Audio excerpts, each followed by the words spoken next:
দর্শক বন্ধুরা, নিউজ ভ্যানগার্ডের সংলাপ অনুষ্ঠানে আপনাদের স্বাগত। সংলাপ অনুষ্ঠানে আমরা যে বিষয়টা নিয়ে আজকে আলোচনা করব সে বিষয়টা হলো যে মহাগঠবন্ধন কি আদৌ সরকার করতে আগ্রহী।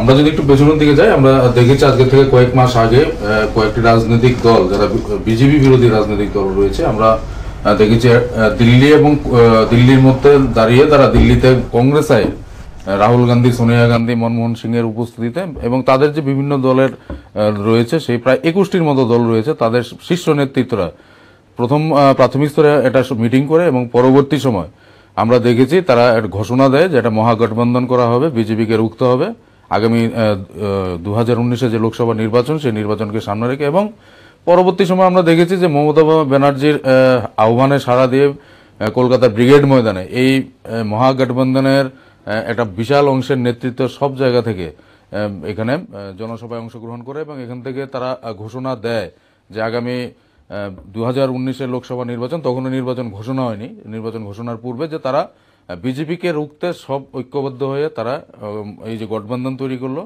তারা 2019-এ বিজেপিকে পরাস্ত করে ক্ষমতায় আসবে।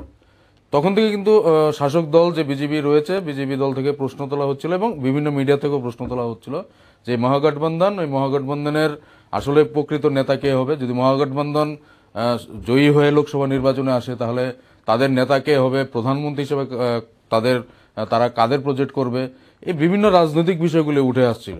কিন্তু আমরা পরবর্তী সময় দেখলাম যে ব্রিগেডের সমাবেশের পর আলটিমেটলি বিভিন্ন জায়গাতে তারা যে এক সুরে কথা বলেছিল সেই সুরটা কোথায় যেন সুরের তার ছিঁড়ে গেল এবং যে ভাবে যে চন্দ্রবাবু নাইডু এক কথা বলছেন, এখানে যারা অন্য নেতৃত্বরা রয়েছেন, যে তেজস্বী যাদব আরেক কথা বলছেন, অখিলেশ যাদব আরেক কথা বলছেন।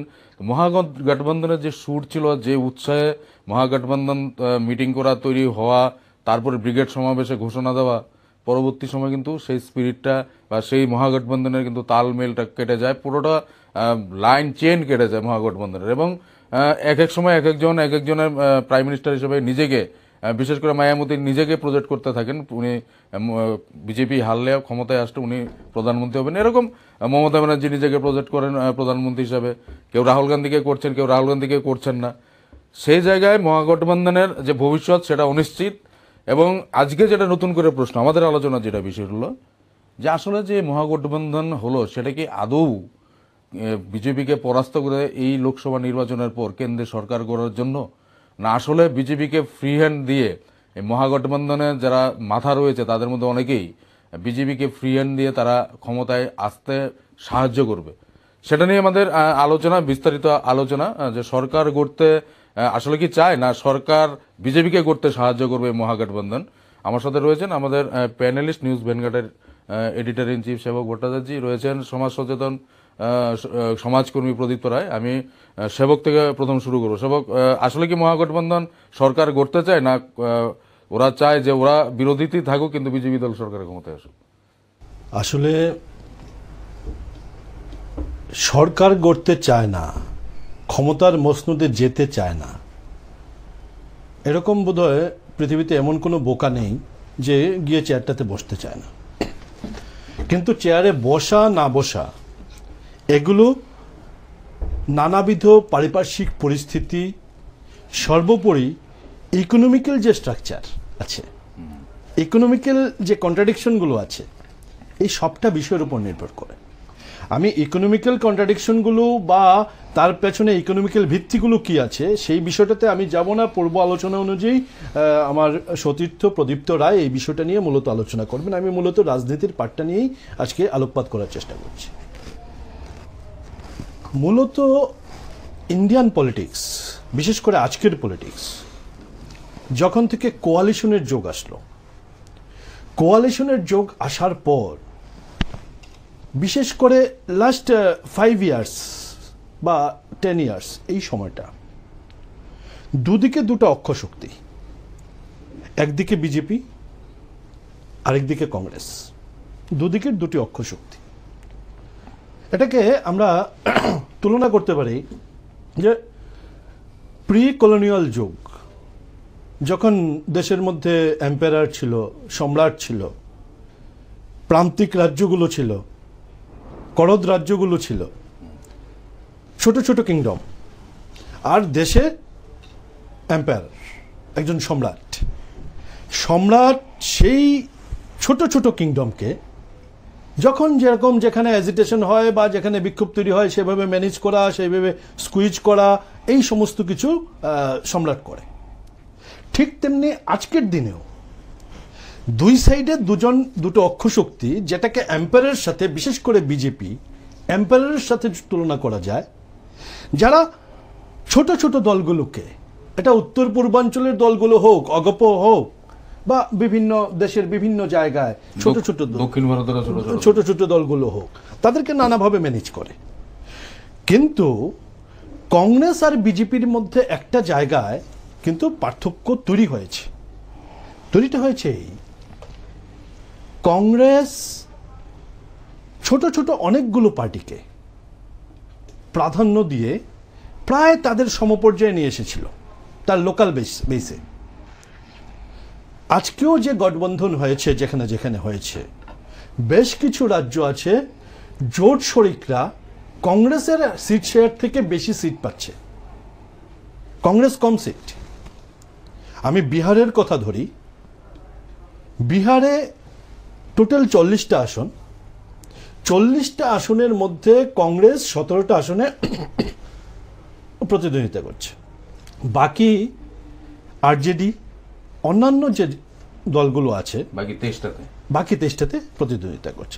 তেমনি সমস্ত জায়গাতে কংগ্রেস মেজর ফোর্স তেমনভাবে স্টেটগুলো তো রিপ্রেজেন্ট করতে পারছে না। বাট বিজেপি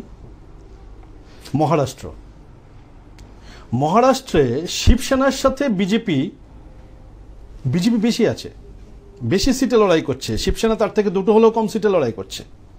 48টার মধ্যে শিবসেনা 23টা, বিজেপি 25টা। বিজেপি সমস্ত জায়গাতে, ইউপিতে বলা চলে একক বিজেপি, তার ছোটখাটো এক দুটো এলাই আছে, বাট গোটা ভারতবর্ষের সিনারিটি এই।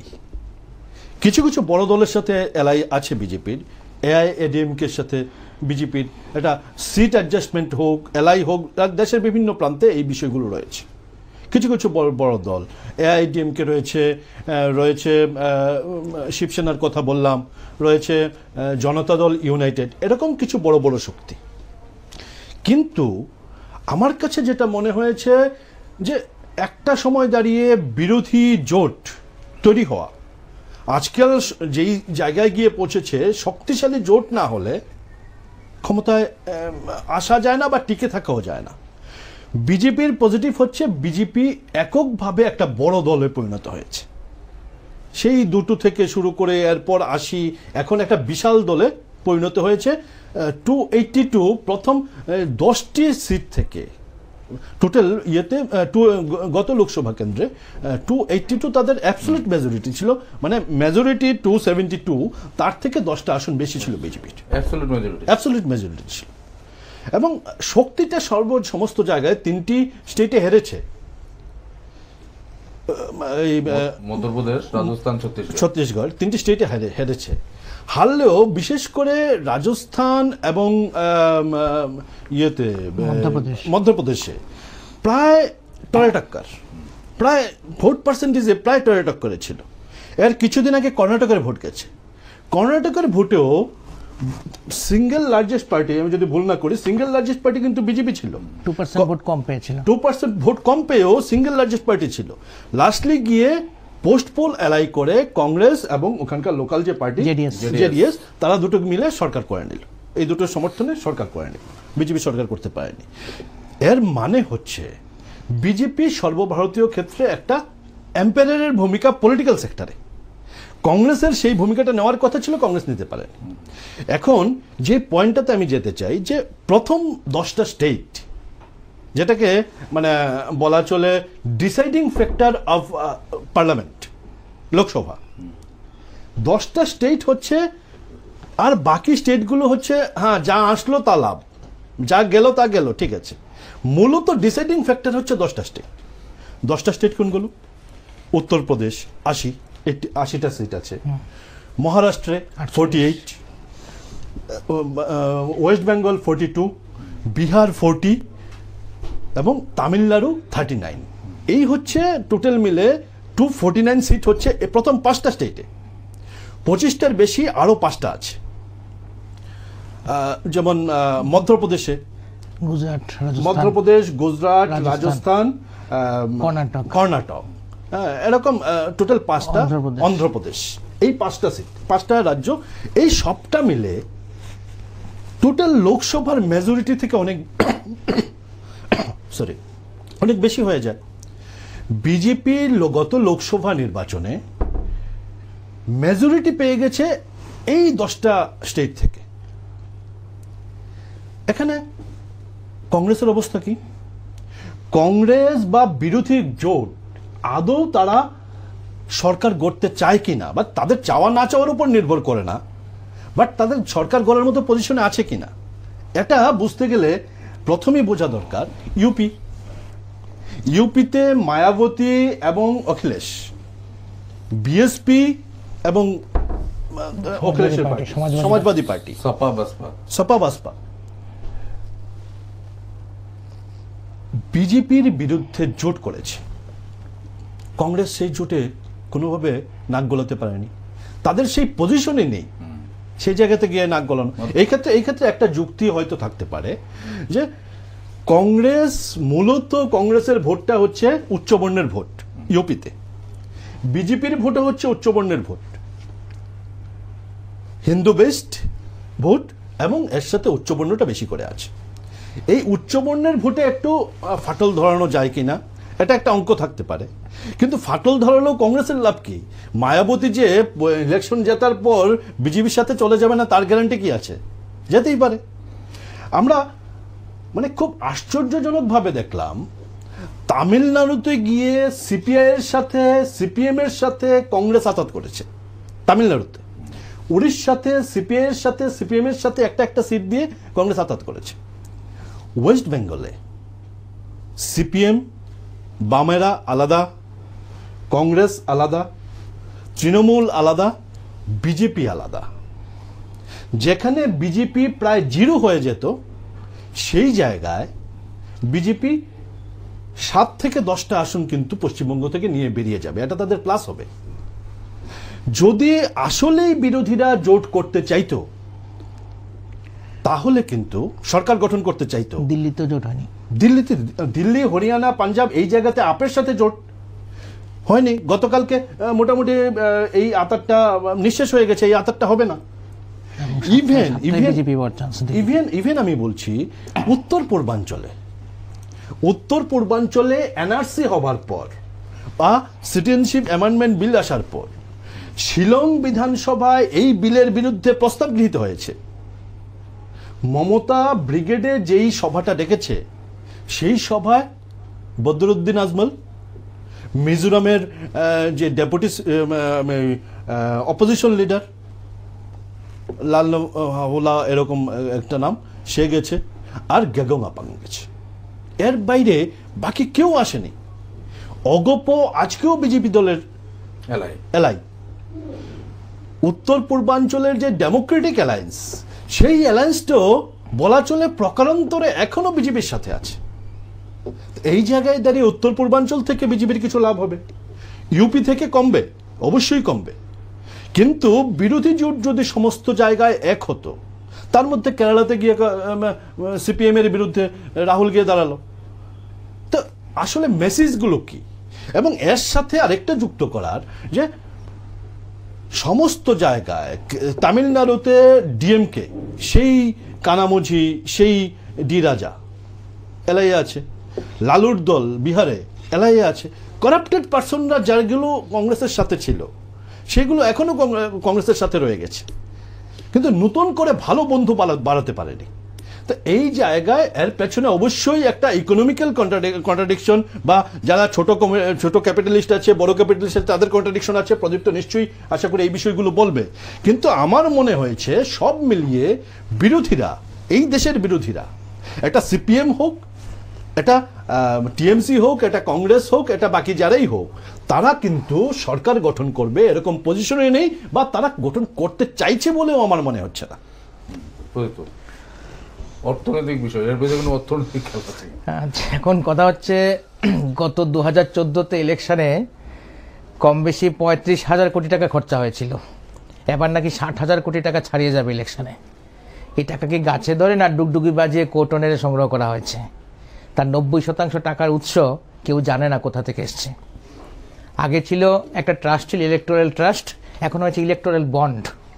SBI এর মাধ্যমে ইলেকটোরাল বন্ড কিনে ওই কর্পোরেটরা সহায়তা করতে পারবে বিভিন্ন রাজনৈতিক দলকে। এখন এই 60,000 কোটি টাকার মধ্যে 40,000 কোটি টাকা মোটামুটি বিজেপি একাই নাকি খরচা করবে, আর বাকি 20,000 কোটি টাকা সমস্ত দলগুলো মিলে খরচা করবে। এই টাকাটা কর্পোরেটরা দিচ্ছে কেন? আপনি তো দিচ্ছি না। আপনাদের ভারতের এই 130 কোটি জনসংখ্যার মধ্যে 129 কোটি সম্ভব নয় এই টাকা যোগান দেওয়া। তো কর্পোরেট এই টাকাটা দিচ্ছে কেন? কারণ হচ্ছে তাদের এই ভোটের সুফলটা নেওয়া দরকার। সেক্ষেত্রে কি হয়, দুটোই তো জাতীয় দল আছে, একটা হচ্ছে বিজেপি, একটা হচ্ছে কংগ্রেস, আর বাকি সবই কম বেশি আঞ্চলিক দল। নামে যেগুলো জাতীয় দল সেগুলো আঞ্চলিক দল। আঞ্চলিক দলগুলি যখন কোনো রাজ্যে ক্ষমতায় থাকে সেখানে তারা মূলত যে ফান্ডিংটা পায় সেটা হচ্ছে রিয়েল এস্টেট বিজনেস এবং ম্যানুফ্যাকচারিং ইন্ডাস্ট্রি থেকে। কারণ প্রচুর জমি দরকার এই দুটো কাজের জন্য, এবং সেটা রাজ্যের হাতে থাকে জমি দেওয়ার ব্যাপারটা। সে কারণে দেখা যায়, যেমন তৃণমূল যখন 2011 সালে যখন ইলেকশন জিতেছে, দেখা গেছে রিয়েল এস্টেট বিজনেস যারা করছে এবং ম্যানুফ্যাকচারিং বিভিন্ন ছোট ইন্ডাস্ট্রি যারা আছে, মাঝারি শিল্পপতি যারা আছে, এরা প্রচুর পরিমাণে তৃণমূলকে সহায়তা করেছে। ওই ছবি বিক্রি করে তো আসলে টাকা ওঠেনি। মমতা ব্যানার্জি যেই দাবি করুক না কেন, 86 কোটি টাকার ছবি বিক্রি করেছে, তারপর সবাই জেলে গেছে ক্রেতারা, আর এদিকে তৃণমূল ইলেকশন জিতে গেছে। ব্যাপারটা এরকম নয়। ঠিক যেরকম এই যে কিছুদিন আগে তুতিকোরিনে 13 জন মারা গেল গুলি খেয়ে, স্টারলাইট একটা ফ্যাক্টরি, কেমিক্যাল ফ্যাক্টরি, সেটার পরিবেশ দূষণের ব্যাপারে প্রতিবাদ জানাতে গিয়ে দেখা গেছে যে স্টারলাইট ফ্যাক্টরি অ্যাকচুয়ালি 2014 সালে বিজেপিকে সরকারিভাবে 26 কোটি টাকা দিয়েছে, বেসরকারিভাবে সম্ভবত আরও 4 গুণ টাকা দিয়েছে। ফলে পরিবেশ দূষণ হোক বা না হোক, বিজেপি বাধ্য ছিল স্টারলাইটকে কেন্দ্রীয়ভাবে অনুমতি দেওয়ার, সেখানে ফ্যাক্টরি করার। ঠিক এরকমভাবে বেদান্ত গোষ্ঠী প্রচুর পরিমাণে সহায়তা করেছে। একটা মজার কথা হচ্ছে, বেদান্ত গোষ্ঠীর আসল এজেন্ট হচ্ছে পি চিদাম্বরম। দেখা গেছে এই বেদান্ত গোষ্ঠী 2014 সালে বিজেপিকে একটা বিরাট পরিমাণ সহায়তা করেছে। সরকারিভাবে 26 কোটি টাকা দিয়েছে, বেসরকারিভাবে নিশ্চয়ই 260 কোটি টাকা দিয়েছে। এবং পরবর্তী সময় দেখা গেছে যে ছত্তিশগড়ে এবং উড়িষ্যাতে বেদান্ত গোষ্ঠীকে প্রায় প্রচুর 7,000 একর সম্ভবত জমি বরাদ্দ করা হয়েছে তাদের মাইনিং ইন্ডাস্ট্রি এবং আরও বিভিন্ন ইন্ডাস্ট্রির জন্য। এটা দিতে ওরা বাধ্য থাকে, কারণ ওই ফাইন্যান্সটা ওরা পেয়েছে।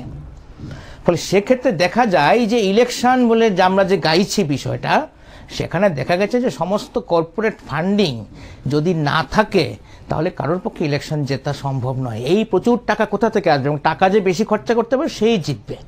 এখন কংগ্রেসের সমস্যা হচ্ছে, যতই কংগ্রেস সর্বভারতীয় দল হোক না কেন, কোনো প্রেডিকশানে দেখা যাচ্ছে কংগ্রেসকে কেউ 100টার বেশি সিট দিচ্ছে না। কিন্তু কংগ্রেসের মোটামুটি টার্গেট হচ্ছে 140টা সিট অন্তত পাওয়ার। কারণ এমন একটি গঠবন্ধনের মহাজোটের যদি কর্ণধার হয়ে, নেতা হয়ে যদি রাহুল গান্ধী প্রধানমন্ত্রীর আসনে বসেন, যে কর্পোরেট ফাইন্যান্স হচ্ছে তাদের পেছনে, ওরা কিন্তু লাভবান হবে না। কারণ একটি রুলও পাস করাতে পারবে না। কারণ হচ্ছে যে 100টা আসন নিয়ে যদি 272 মেজরিটি নিয়ে যদি কেউ সরকারে বসতে হয়, তাহলে সে এত দুর্বল প্রধানমন্ত্রী হবে, তার পক্ষে সম্ভব নয় যে তাকে যারা ফান্ডিং করছে তাদের স্বার্থ রক্ষা করা। এই সমস্যাটা থেকে কিন্তু কংগ্রেস আসলে টার্গেট করছে, অন্তত প্রভাব বিস্তারটা অনেক বেশি বাড়াতে হবে। প্রভাব বিস্তার যদি না হয় তাহলে কিন্তু সম্ভব নয়। যে কারণে উত্তরপ্রদেশে প্রিয়াঙ্কা গান্ধীকে ইন্ট্রোডিউস করতে হয়েছে এবং বিভিন্ন জায়গায় আপের সঙ্গে আপোষ করতে পারেনি। আমরা বুঝি আর কংগ্রেস বোঝে না যে 7টা আসনেই বিজেপি জিতে যেতে পারে যদি আপের সঙ্গে যদি অ্যালায়েন্স না হয়। হরিয়ানা তো তাই। তা সত্ত্বেও এরা করতে পারছে না কেন? 2 মাস সমানের চেষ্টা করে করতে পারছে না কেন? আসল কথা হচ্ছে যে প্রভাব বিস্তার করতে না পারে তাহলে কিন্তু যার কর্পোরেট হাউসের পক্ষে সে কিন্তু সহায়তা করতে পারবে না। আসল কথা হচ্ছে এই জায়গাটাই সমস্যা। বিজেপির ক্ষেত্রে যেটা হচ্ছে, বিজেপি ক্রনিক ক্যাপিটালিজমকে এমনভাবে তুলে ধরেছে এবং একলপ্তে এক একটা ডিল থেকে এত টাকা ওরা পেয়ে গেছে যে সেখানে দেখা যাচ্ছে 15 থেকে 20, রাহুল গান্ধী বারবার বলে না যে 15 থেকে 20 জন শিল্পপতি লাভবান হয়েছে। এই 15 থেকে 20 জন শিল্পপতি লাভবান হওয়ার মধ্য দিয়ে কিন্তু একলপ্তে একটা সোর্স থেকে প্রচুর টাকা এসে গেছে। এছাড়া ডিমনিটাইজেশনের সময় দেখা গেছে যে এর আগে প্রায় 6,000 কোটি টাকার জমি কিন্তু বিজেপি বিভিন্ন জায়গায় কিনে নিয়েছে। তাদের যে লিকুইড ক্যাশগুলো ছিল এগুলি কিন্তু সারা ভারতের বিভিন্ন জায়গায় অন্তত 6,000 কোটি টাকা সম্পত্তি ওরা নিয়ে নিয়েছে জমি হিসেবে, জমিতে কনভার্ট করে নিয়েছে। এবং এর ফলে দেখা গেছে তারপরে ডেমোনেটাইজেশন ঘোষণা হয়েছে এবং তার জন্য বিপাকে পড়ে গেছে বিরোধী দলগুলো, এবং বিরোধী দলগুলো কিন্তু ফান্ড ক্রাইসিস হয়ে গেছে। এবং এভাবে কি হয়েছে, ধীরে ধীরে গত 5 বছরে বিজেপি এরও আগে থেকেই একটা বিরাট পরিমাণ ফান্ড, বিরাট পরিমাণ অর্থের জোগাড়েদের হয়ে গেছে এবং বিরাট ফারাক হয়ে গেছে অন্যান্য দলের সঙ্গে, অন্যান্য রাজনৈতিক দলের সঙ্গে। আর আঞ্চলিক দলগুলি যেহেতু তাদের হাতে রাজ্য সরকারে থাকার কারণে বললাম যে ওই ধরনের কিছু কিছু ফান্ডিং থাকে, কিন্তু আন্তর্জাতিক ফান্ডিং পাওয়ার সম্ভাবনা এদের খুব কম থাকে। এর জন্য দেখা যায় যে আঞ্চলিক দলগুলিকে নিয়ে যদি নিজস্ব ফান্ডিং বেশি না থাকে তাহলে কিন্তু খুব বেশি দূর এগোনো যায় না। এর জন্যই দেখা গেছে যে বিজেপি কিন্তু এনডিএর পুরোপুরি বর্দা, কিন্তু কংগ্রেস কিন্তু কখনই বর্দা হতে পারবে না। এটা হচ্ছে সমস্যা। বিজেপি যেভাবে বলবে অন্যান্য আঞ্চলিক দলগুলি সেভাবেই চলতে হবে। শিবসেনা অত গাইগুই করেছে কিন্তু শেষ পর্যন্ত বিজেপির কাছে বর্ষতা স্বীকার করেছে, প্রতিটি জেডিইউ বর্ষতা স্বীকার করেছে, কারণ বিজেপির ফাইন্যান্সটা এত বেশি এবং তার ক্যাপিটাল পাওয়ারটা এত বেশি, সেখানে কিন্তু অন্যরা কিন্তু থাকতে পারছে না। এই যে আজকে বলা হচ্ছে না যে নরেন্দ্র মোদী পৃথিবীর সমস্ত বড় বড় রাষ্ট্রের সঙ্গে সাংঘাতিক মাখামাখি, সবাই সরাসরি লাইনে কথা বলার সুযোগ করে দিচ্ছে, ভ্লাদিমির পুতিন, ডোনাল্ড ট্রাম্প, তারপরে জাপানের প্রধানমন্ত্রী, সবাই নাকি সরাসরি কথা বলতে পারে, মানে সবার সঙ্গে নরেন্দ্র মোদীর সরাসরি কথা বলার ব্যবস্থা হয়েছে। আসল ব্যাপারটা কি, প্রতিটি দেশের যে বিভিন্ন বহুজাতিক কোম্পানিগুলি আছে তাদেরকে প্রচুর পরিমাণে বিজনেসের সুযোগ দিয়েছে। এমনকি চীনের কোম্পানিকে নরেন্দ্র মোদী কিন্তু প্রচুর পরিমাণে ব্যবসার সুযোগ দিয়েছে, এবং প্রতিটি ক্ষেত্রে দেখা যায় যখন ব্যবসার সুযোগ দেওয়া হয় তখনই খাতিরটা বাড়ে। ঠিক যেমন তালিবানরা এখন আমেরিকার কাছে ভালো, কারণ তালিবানরা আফগানিস্তানে প্রচুর পরিমাণে ব্যবসার সুযোগ দিয়েছে মার্কিন কোম্পানিগুলিকে, এজন্য এখন তালিবানরা ভালো। ঠিক এভাবেই কালাশনিকভ কোম্পানিকে, কালাশনিকভ যারা তৈরি করে তাদেরকে একটা বিরাট ব্যবসা দেওয়া হয়েছে আমেঠিতে। তারপর দেখা গেছে ভ্লাদিমির পুতিনের ভীষণ প্রিয়পাত্র হচ্ছে নরেন্দ্র মোদী। চীনের প্রেসিডেন্টের অনেক সময় কোনো সময় নরেন্দ্র মোদী কিন্তু প্রিয়পাত্র হয়ে ওঠে যখন চীনকে ব্যবসাটা দেয়। অর্থাৎ আসলে এই যে বিদেশ সফর, এই যে সাংঘাতিক হাজার হাজার কোটি টাকা খরচা, বলা হচ্ছে যে দেশের মুখ উজ্জ্বল হচ্ছে, আসল ব্যাপারটা কিছু না। তা আসল ব্যাপারটা হচ্ছে যাদের দেশে যাচ্ছে, যে রাষ্ট্রে যাচ্ছে, সেই রাষ্ট্রের যে বিভিন্ন বিজনেস হাউসগুলি আছে তাদেরকে ব্যবসা দেওয়ার ব্যবস্থা করছে। ঠিক যেরকম আজকে পাকিস্তানে যদি বিজনেসটা করতে পারে আম্বানি আদানিরা বা ওই মিত্তালরা, তাহলে কিন্তু পাকিস্তানের সঙ্গে ভারতের সম্পর্ক খুব ভালো হয়ে যাবে, জৈশ মোহাম্মদও ভালো হয়ে যাবে যদি জৈশ মোহাম্মদ যদি অ্যাটাকটা না করে, অর্থাৎ যদি এই বিজনেস করতে দেয় কোম্পানিগুলিকে, কর্পোরেট কোম্পানিগুলিকে। ফলে পুরোটাই হচ্ছে কি বিভিন্ন কর্পোরেট হাউসগুলি কার পেছনে দাঁড়াচ্ছে সেটা কিন্তু একটা বিরাট বড় ব্যাপার। আজকে ঘোষিতভাবে আদানি আম্বানিরা বিজেপির পক্ষে আছে, যদিও এই আম্বানি গোষ্ঠীকে তুলেছে কিন্তু আসলে কংগ্রেস, প্রণব মুখার্জি তার এজেন্ট ছিল। কিন্তু দেখা গেছে যে এখন তারা কিন্তু বিজেপিকে বেকিং দিচ্ছে। এমনকি টাটা, আমরা শুনেছিলাম যে টাটা কোম্পানি কংগ্রেসকে বেকিং দিচ্ছে, কিন্তু দেখা যাচ্ছে টাটা কোম্পানি বিজেপিকেও বেকিং দিচ্ছে।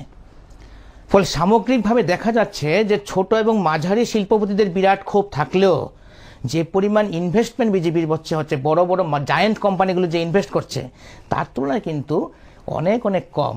যদি 200টা কোম্পানি মিলে যদি কংগ্রেসের পেছনে দাঁড়ায় আর 20টা জায়ান্ট কোম্পানি যদি বিজেপির পেছনে দাঁড়ায়, সেটাই কিন্তু অনেক বেশি ইনভেস্টমেন্ট হয়ে যায়। এছাড়া সার্ভিস সেক্টর যেগুলি আছে, ইনফোসিস বা এই যে কি বলে আরও আছে, আরও কতগুলি আছে না যারা সার্ভিস সেক্টরে কাজ করে, উইপ্রো, এরা কিন্তু দেখা যাচ্ছে বিভিন্ন সময় যে বিবৃতি দিচ্ছে এটা কিন্তু বিজেপির ফেভারে যাচ্ছে, এবং বিভিন্ন রাষ্ট্রনায়করা বিদেশের যারা বিবৃতি বিজেপির ফেভারে যাচ্ছে। আসলে হচ্ছে বিজেপি এই জায়গাটা করছে, অর্থাৎ নরেন্দ্র মোদী, বিজেপি মানে নরেন্দ্র মোদী এই জায়গাটা খুব ভালোভাবে করেছে যে বিভিন্ন যে বিগ জায়ান্ট ক্যাপিটালগুলো আছে, বড় বড় মাল্টিন্যাশনাল হাউসগুলি আছে, সেগুলির সঙ্গে বিরাট সখ্যতা স্থাপন করেছে। অর্থাৎ রাষ্ট্রগুলির সাথে সখ্যতা স্থাপন মানে ওইগুলির সাথে সখ্যতা স্থাপন করে। এই যে রাফায়েলকে কত বড় বিজনেসটা দিয়েছে এবং তার থেকে কত বড় কাটমানি হয়েছে। তো এখন ফ্রান্স তো কথায় কথায় ভারতকে তোলা দেবে, মানে মাথায় তুলে নাচবে, সে নাচছে। এবং নমভক্তরা, নরেন্দ্র মোদীর ভক্তরা বলছে যে বিদেশের কাছে ভারতের মুখ বিশাল উজ্জ্বল হয়েছে। বিশাল উজ্জ্বল হওয়ার ব্যাপারটা কিছুই না, ফ্রান্সকে ব্যবসা দিয়েছে, এর জন্য ফ্রান্সের প্রেসিডেন্ট, প্রধানমন্ত্রী নরেন্দ্র মোদীকে ঊর্ধ্বে তুলে ধরবে। স্বাভাবিক হিসাব, সাধারণ হিসাব, অর্থাৎ পুরো ব্যাপারটা হচ্ছে লেনদেনের ব্যাপার, এবং এই লেনদেনের সঙ্গে সাধারণ মানুষের স্বার্থ বিশেষ নাই। এই প্রতিরক্ষা, জাতীয়তাবাদ সব কিছুর মূলে হচ্ছে বড় বড় হাউসগুলিকে বিজনেস দেওয়া, এবং সেগুলি বলে ওই সাধারণ মানুষের স্বার্থ হচ্ছে যে দেশের ম্যাপটা এখন সুরক্ষিত থাকবে। এই ম্যাপ সুরক্ষিত থাকে না থাকার পরে সাধারণ মানুষের স্বার্থ যতটা না আছে তার চাইতে বেশি হচ্ছে কর্পোরেট হাউসগুলির স্বার্থ। ওইভাবে কি হচ্ছে, আজকে ইলেকশনটা যে গাইছে, ইলেকশন গাওয়ার ক্ষেত্রে দেখা যাচ্ছে এই যে সমস্ত সাধারণ মানুষের জন্য অত কান্না, অত চিৎকার, অত চেঁচামেচি চেঁচামেচি হচ্ছে, সাধারণ মানুষের টাকায় ইলেকশন হচ্ছে না, ইলেকশন হচ্ছে কর্পোরেট হাউসের টাকায়। ফলে এই যে দলগুলো আছে, কংগ্রেস হোক, তৃণমূল হোক, কিংবা এই কি বলে বিজেপি হোক, শিবসেনা, আরও যে আঞ্চলিক দলগুলি আছে ইনক্লুডিং সিপিএম, ঘুরিয়ে কিন্তু সবাই আসলে শাসক শ্রেণীর দল। একটা জায়গায় কিন্তু একটা মৌলিক কোনো পার্থক্য নেই, এরা সবাই হচ্ছে শাসক শ্রেণীর দল। তাহলে যদি ইলেকশনটা হয়, কংগ্রেস বিজেপি যেই প্রধানমন্ত্রী যার থেকেই হোক না কেন, কিন্তু দেখা যাবে আসলে জিতবে শাসক শ্রেণী, হারবে জনগণ। এই হচ্ছে ইলেকশনের সোজা হিসাব। আমরা জানি না বিজেপি জিতবে কিনা, কিন্তু বিজেপির জেতার সম্ভাবনা ওই জায়গার থেকে অনেক বেশি, অর্থাৎ তালে গোলে সব মিলে বিজেপি জিতে যেতে পারে। কিন্তু কংগ্রেস যদি জিততে হয় তাহলে একটা বিশাল রাস্তা তার এগোতে হবে। 100 থেকে 100 সিট নিয়ে আর বাকিদের সঙ্গে নিয়ে চলা মানে কি যে দুরূহ, সে হারে হারে বুঝতে পারে রাহুল গান্ধী। ফলে তার জন্য কি হচ্ছে, বিরাট পরিমাণ সমস্ত কিছু দিয়েও রেখেছে, আশ্বাস প্রতিশ্রুতি দিয়ে রেখেছে। এই প্রতিশ্রুতি পালন করতে হবে প্রধানমন্ত্রীর আসনে বসার পর। এটা কিন্তু বিশাল কঠিন কাজ হয়ে যাবে। ভালো ভালো কথা আছে, ঠিক আছে, উল্লসিত হওয়ার মতো গরিব মানুষ অনেক কিছু আছে, কিন্তু এই প্রতিশ্রুতি পালন করা খুব মুশকিল। কারণ এই দেশটা তো আর সমাজতান্ত্রিক দেশ নয়, রাষ্ট্র সমাজতান্ত্রিক রাষ্ট্র নয়, এটা হচ্ছে পুরোপুরি একটা পুঁজিবাদী রাষ্ট্র। পুঁজিবাদের স্বার্থ রক্ষা না করে গরিব মানুষের স্বার্থ রক্ষা করা, এটা একসাথে মানে সম্ভব নয়। কারণ পুঁজিবাদী হয় পুঁজিবাদীর স্বার্থ বিসর্জন দিতে হবে গরিব মানুষের স্বার্থের জন্য, আর নাহলে গরিব মানুষের স্বার্থ রক্ষা করা যাবে না, পুঁজিবাদের স্বার্থ রক্ষা করতে হবে। যে টাকা দেয় তার কথাই সবসময় হয়, মালিক যে তার কথাতেই ব্যবসা চলে। ফলে মালিক শ্রেণীর স্বার্থ নষ্ট করে অক্ষুণ্ণ না রেখে আসলে কিন্তু ইলেকশন গাওয়া সম্ভব না। এটা হচ্ছে মূল বিষয়। দ্বিতীয় পর্যায়ে আলোচনাতে রাহুল গান্ধী সেবকের কাছে রাহুল গান্ধী বলেছেন যে যখন গঠবন্ধন মহাগঠবন্ধন যখন মুখ থেপড়ে পড়ছে, তখন বলছেন যে দরকার নেই গঠবন্ধনের, ভোটে জিতে তারপরে ঠিক হবে কে প্রাইম মিনিস্টার হবে, কে নেতৃত্ব। হ্যাঁ, বলতেই পারেন, রাজনীতি তো করতে এসে ভোট তো গাইতে হবে, ভোট তো গাইতে হবে, নিজের অস্তিত্বটা তো বজায় রাখতে হবে। নিজের অস্তিত্বকে যদি বজায় রাখতে হয় তাহলে এই ধরনের মানে গালভরা উক্তি, গালভরা ভাষণ এগুলো দেওয়া ছাড়া কোনো উপায় নেই।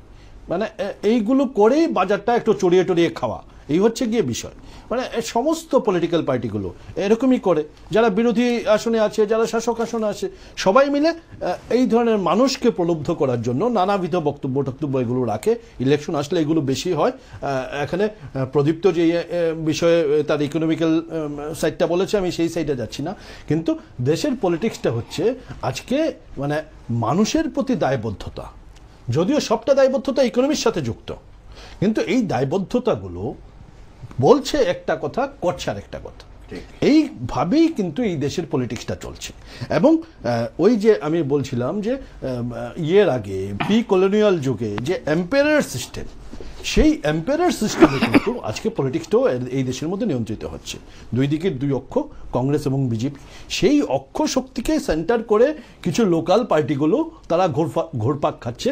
কোনো সময় এই অক্ষ শক্তি থেকে ছুটে গিয়ে ওই শক্তি, যেমন চন্দ্রবাবু নাইডু ছুটে গেল এনডিএ থেকে ছুটে গিয়ে এবার ইউপিতে চন্দ্রবাবু নাইডুকে ইউপিও কিন্তু কংগ্রেসও কিন্তু ধরতে পারেনি, চন্দ্রবাবু নাইডু কিন্তু একা একা লড়ছে। এই যে এখান থেকে ছুটে যাওয়া, ওখান থেকে ছুটে যাওয়া, এই যে বিষয়গুলো হচ্ছে, এই বিষয়গুলো আসলে এই ধরনের একটা পলিটিক্সের পার্ট। সুতরাং বিরোধীদের কাছে খুব বেশি আশার আলো বোধহয় আমি এইবারকার ইলেকশনে দেখতে পাচ্ছি না। যেই মোদী সরকারই আবার বিজেপি সরকারই অ্যাটলিস্ট আবার রিটার্ন করছে, এই ক্ষেত্রে মানে ত্রিপুরার যে গঠবন্ধনের যে বিষয়টা, এটাকে আমি একটু যুক্ত করতে চাই, সময় বোধহয় খুব কম আছে। আমার কাছে মনে হয়েছে যে ত্রিপুরার বিজেপি এবং আইপিএফটি জোট, আইপিএফটি আলাদা প্রার্থী দিয়েছে। আগে একটা সংলাপ অনুষ্ঠানে আমি বলেছিলাম যে সরকারে একসাথে আছে বা আবার লোকসভা নির্বাচনে গিয়ে বিরুদ্ধে প্রার্থী দিচ্ছে, বন্ধুত্বমূলক লড়াই তো আবার বন্ধুত্বমূলক হয় না, এটা সেদিনও বলেছিলাম, আজকেও বলছি। তবে এটা ঠিক, বন্ধুত্বপূর্ণ লড়াইটা অন্য অ্যাঙ্গেলে আছে। কোন অ্যাঙ্গেলে? আসলে প্রদ্যুৎ কিশোর দায়িত্ব নেবে বা দায়িত্ব নিয়েছে, নেওয়ার পর এ রাজ্যের উপজাতি সমাজে প্রদ্যুৎ কিশোরের প্রতি মহারাজা এরকম একটা সেন্টিমেন্ট খাইয়ে রাখা হয়েছে। ও তো মহারাজা কিছু না, বাট মহারাজা এরকম একটা সেন্টিমেন্ট খাইয়ে রাখা হয়েছে। এবার এটা সিপিএম এর যে ট্রাইবেল বেস আছে, কংগ্রেসের তো ট্রাইবেল বেস বলে কিছুই ছিল না, সিপিএম এর ট্রাইবেল বেস, আইপিএফটির ট্রাইবেল বেস, আইএনপিটির ট্রাইবেল বেস, ইভেন বিজেপির যে ট্রাইবেল বেস তৈরি হয়েছিল কিছুটা হলেও, এই টোটাল ট্রাইবেল বেসের মধ্যে প্রদ্যুৎ কিশোরের প্রতি একটা অনুরক্ততা আছে। এইবার এই অনুরক্ততা আইপিএফটি আসলে সেই অনুরক্ততায় কিছুটা ফাটল ধরানোর জন্য সেই ভোটটাতে কংগ্রেসের ভোটটাকে ফাটল ধরিয়ে দিতে দেবে বলে আমার মনে হচ্ছে আইপিএফটির আসন তার নিজস্ব ভোট ব্যাংক, সেই নিজস্ব ভোট ব্যাংক থেকে যাতে কংগ্রেসের দিকে খুব বেশি না যায়, বিজেপির দিকে না আসলেও কংগ্রেসের দিকে বেশি না যায়। যেই কারণে প্রদ্যুৎ কিশোর এনসি দেববর্মার বাড়ি থেকে বেরিয়ে এসে সাংবাদিক সম্মেলন করে বলছে জাতির প্রতি অন্যায় করেছে এনসি দেববর্মা, এরকম বলেছে। মানে টার্গেটটা কি? টার্গেটটা এর আগে পয়লা জাতি পয়লা পার্টি এই বিষয় এইরকম স্লোগান দিয়েছিল, এনআরসি বিরোধিতা এই বিষয়গুলো ছিল। ট্রাইবাল ভোটটা যদি কংগ্রেসের দিকে চলে যায় তাহলে এখানে বিজেপি ক্ষতিগ্রস্ত হয়ে যেতে পারে। সেফটি ভালভের কাজ করেছে আইপিএফটি, আমার কাছে মনে হয়েছে আইপিএফটি একটা সেফটি ভালভ। এবং ত্রিপুরা রাজ্যের দুটো আসনেও আমি যতটুকু বুঝি বিজেপির জয় তার কৌশলগত কারণে, তার ফিনান্সিয়াল কারণে, এই দুটো আসনেও সুনিশ্চিত। উত্তর পূর্বাঞ্চলেও এই ধরনের নানা অঙ্কে বিজেপি একটা বড় সংখ্যক আসন নিয়ে বেরিয়ে যাবে। গোটা ভারতবর্ষেও এসএমএস আমার মনে হয়েছে গতবার থেকে আসন কমলেও বিজেপির গভর্নমেন্ট করবে না এরকম পজিশনে বোধহয় বিজেপি নেই। একদম। প্রদীপ, আপনার অর্থনৈতিক দিকটা বলেছেন এবং বলেছেন যে পুঁজিবাদের যদি কথা শুনে তাহলে মানুষের কে বঞ্চিত করা হবে, মানুষের কথা শুনলে পুঁজিবাদকে বঞ্চিত করা হবে। আমরা সুপ্রিম কোর্টে যেটা বলা যায় একটা ঐতিহাসিক রায় দিয়েছে, সম্ভবত আপনিও জেনেছেন, 3 জাজেস বেঞ্চ বলেছেন যে প্রত্যেকটি নির্বাচন রাজনৈতিক দলগুলিকে যে ইলেকট্রাল বন্ডের কথা আপনি বললেন, সেই বন্ডের মাধ্যমে বিভিন্ন কোম্পানি বা বিভিন্ন সংস্থা থেকে যে টাকাটা কালেকশন করবে, ডোনেশন হিসেবে রিসিভ করবে, সেটাকে কিন্তু 30শে মের মধ্যে সিল্ড খামে ইলেকশন কমিশনের কাছে জমা দিতে হবে এবং উইথ প্রপার রিসিভ এবং যে বই, চেক, ব্যাংক অ্যাকাউন্টের ডিটেলস সবটা নিয়ে। এতে করে কি এইভাবে এই পুঁজিপতিদের এই রাজনৈতিক দলগুলি সরকার করার ক্ষেত্রে যে কন্ট্রোল করার, এতে কি কিছু রেস্ট্রিক্ট করা যাবে? সুপ্রিম কোর্ট একটা উইং, রাষ্ট্রশক্তির একটা উইং, কিন্তু রাষ্ট্রকে সুপ্রিম কোর্টও কন্ট্রোল করে না, রাষ্ট্রকে কন্ট্রোল করে পুঁজিপতিরা। পুঁজিপতিদের কথায় সুপ্রিম কোর্ট চলতে হবে, পুঁজিপতিদের কথায় অ্যাডমিনিস্ট্রেশন চলতে হবে, পুঁজিপতিদের কথায় সেনাবাহিনী চলতে হবে, পুঁজিপতিদের কথায় সরকার চলতে হবে। এটাই হচ্ছে আসল কথা, আসল সত্যটা বুঝতে হবে। সুপ্রিম কোর্টের রায় শবরীমালা দিয়েছিল, কার বয়ে গেছে? বিজেপির বয়ে গেছিল এই আইন মানতে। সরকার তার সুবিধা মতো আইন মানে, সুপ্রিম কোর্ট বহু রায় দেয়, হাইকোর্ট বহু রায় দেয়, কোন সরকারটা তার সুবিধা মতো না মানে? প্রত্যেকে তার সুবিধা মতো সমস্ত কিছু মানে না। হাইকোর্টের বহু রায় আছে রাজ্য সরকার মানছে না, পূর্বতন রাজ্য সরকার মানেনি, বর্তমান রাজ্য সরকার মানেনি। সুপ্রিম কোর্টের বহু রায় আছে যে ক্ষমতাসীন সে মানেনি। ইলেকশন কমিশন সরাসরি বিজেপির হয়ে কাজ করছে, ভয়ে কাজ করে। নরেন্দ্র মোদী কথা বলতে পারছে না, চিফ ইলেকশন কমিশন নরেন্দ্র মোদীর উপর কোনো কথা বলতে পারে না। এত ঝুলিয়ে রাখার কি আছে? অত বড় খারাপ কথাটা বললো তো। মানে বলা হয়েছিল যে ইলেকশন কমিশন যে সেনাবাহিনীকে ব্যবহার করা যাবে না, নরেন্দ্র মোদী সরাসরি সেনাবাহিনীকে ব্যবহার করেছে। আজকে 4 দিন হয়ে গেছে, কোনো ব্যবস্থা নেওয়া হয়েছে? এখনো রিপোর্ট চলছে, আমরা সবাই বুঝে গেছি কি বলেছে, কমিশন এখন রিপোর্টের অপেক্ষা করছে। ঠিক যেরকম যোগী আদিত্যনাথ বললো যে নরেন্দ্র মোদী সেনাবাহিনী বলে দিয়েছে, সতর্ক করেছে। সতর্ক করলে কি বলা যায়? মুক্তার আব্বাস নকভি পরের দিন আবার সেই কথাটাই বলেছে। আরে কে কি বলো, ইলেকশন কমিশন, সুপ্রিম কোর্ট কি বলো না বলো তাতে আমাদের আসে যায়? আমাদের ধরে নিয়ে জেলে পূর্বে যদি হাইকোর্ট কোনো রায় দেয়, সুপ্রিম কোর্ট রায় আছে, আমাদের ট্যাপ করার উপায় নেই। কিন্তু সরকারে যারা আছে তারাই তো সমস্ত কিছু চালাচ্ছে এবং তাদের উপরে পুঁজিপতিরা আছে। ফলে সুপ্রিম কোর্টের রায় মানবে কি মানবে না এটাও কিন্তু নির্ভর করে যে আসলে সেই ইচ্ছা আছে কিনা। ফলে কি হচ্ছে, ইলেকট্রাল বন্ড ফাঁস হবে কি হবে না দেখা যাবে, ঝুলিয়ে রেখে দিয়েছে। নিয়মিত আছে যে প্রত্যেককে একটা নির্দিষ্ট সময় পরে বলতে হবে যে ইলেকট্রাল বন্ড কে কাকে বিক্রি করেছে। ম্যান্ডেটরি করেছে তো, আপনি লক্ষ্য করুন 23 তারিখে কি হয়। কিচ্ছু হবে না, বললাম তো 40,000 কোটি টাকা খরচা করছে বিজেপি, পরিষ্কার তথ্য আছে। মানে ঘুরিয়ে ফিরে যারা খোঁজ খবর রাখে তারা জানে 40,000 কোটি টাকা নামে বেনামে বিজেপি খরচা করছে। এই টাকাটার কি হিসাব বিজেপি দেবে? নাকি বাকি যে 20,000 কোটি টাকা যে বিভিন্ন রাজনৈতিক দল ব্যবহার করছে, খরচা করছে, তার হিসাব দেবে? কেউ কোনো হিসাব দেবে না, সব জোড়াতালি দেওয়া হবে। প্রত্যেকের বাধ্যতামূলক আছে না প্রার্থীদের যে সবার সম্পত্তি ঘোষণা করতে হবে? 10 টাকার যদি সম্পত্তি থাকে 1 টাকা ঘোষণা করে, তারপরেও দেখা যায় প্রচুর আছে। 30% ক্রিমিনাল কেস আছে। এখন যে পার্লামেন্টের সদস্যরা আছে 30% ক্রিমিনাল কেস আছে। তো ক্রিমিনাল কেস থাকলে কি যায় আসে? ইলেকশনে দাঁড়াচ্ছে, জিতবেও, সেরকমই তো হচ্ছে। আসল কথা হচ্ছে গণতান্ত্রিক প্রক্রিয়া বলে আসলে ভারতবর্ষে কিছু নাই, ভোটতান্ত্রিক প্রক্রিয়া আছে। যদি যে ক্ষমতায় থাকে, যে অগণতান্ত্রিক প্রক্রিয়া যে যত বেশি প্রয়োগ করতে পারবে সেই ক্ষমতায় থাকবে। সময় কম, আমি আর 1 মিনিট সময় নেব। কথা হচ্ছে এই যে ত্রিপুরাতে অগণতান্ত্রিক প্রক্রিয়ায় ভোট হয়েছে গতকাল, তো সিপিএমও জানে যে গণতান্ত্রিক প্রক্রিয়া অগণতন্ত্রকে প্রতিহত করা যায় না। কিন্তু সিপিএম এর ক্ষমতা নেই অগণতান্ত্রিক প্রক্রিয়া প্রতিহত করার। যদি অগণতান্ত্রিক ক্ষমতা থাকতো তাহলে প্রতিহত করতো, কংগ্রেসে যদি থাকতো তাহলে প্রতিহত করতো।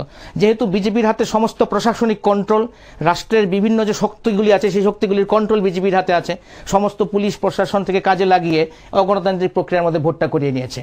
এবং এই অগণতান্ত্রিক প্রক্রিয়ার উপরই কিন্তু এরা আস্থাশীল। কোনো গণতন্ত্রের উপর এই গণতান্ত্রিক পার্টিগুলি কেউ আস্থাশীল নয়। প্রত্যেকের অগণতান্ত্রিক ব্যবস্থা আছে, অগণতান্ত্রিক ব্যবস্থাপনা দিয়েই এরা সরকারে টিকে থাকে, ক্ষমতায় টিকে থাকে। এবং ফলে উল্টো দিকে যদি অগণতান্ত্রিক প্রক্রিয়া না যাওয়া যায় তাদেরকে হটানো যায় না। ফলে আসলে অগণতন্ত্রের সঙ্গে অগণতন্ত্রের ফাইট চলছে, আর আমরা গণতন্ত্রের জয়ধ্বনি দিচ্ছি। আসলে গণতন্ত্রের জয়ধ্বনি বলে আমরা ভোটতন্ত্রের জয়ধ্বনি দিচ্ছি। এই ভোটতন্ত্র দ্বারা জনগণ হারে, শাসক শ্রেণী জেতে, এটাই তো বললাম। ফলে শাসক শ্রেণীর জয় হবে, বিজেপি জিতলেও শাসক শ্রেণীর জয় হবে, কংগ্রেস জিতলেও শাসক শ্রেণীর জয় হবে। এখন কথা হচ্ছে মোটামুটি যদি বিজেপি জিতে তাহলে বিজেপি কিন্তু শেষ পর্যন্ত ভোট কাটাকাটিতে জিতবে, অন্য কোনো কারণে জিতবে না। জাতীয়তাবাদ দিয়েও বিজেপি জিতবে না, অন্য কোনো রাম মন্দির দিয়েও জিতবে না, দেশপ্রেম দিয়েও জিতবে না, বিরোধী দলের ভোটের ভাগাভাগিতে বিজেপি জিতবে।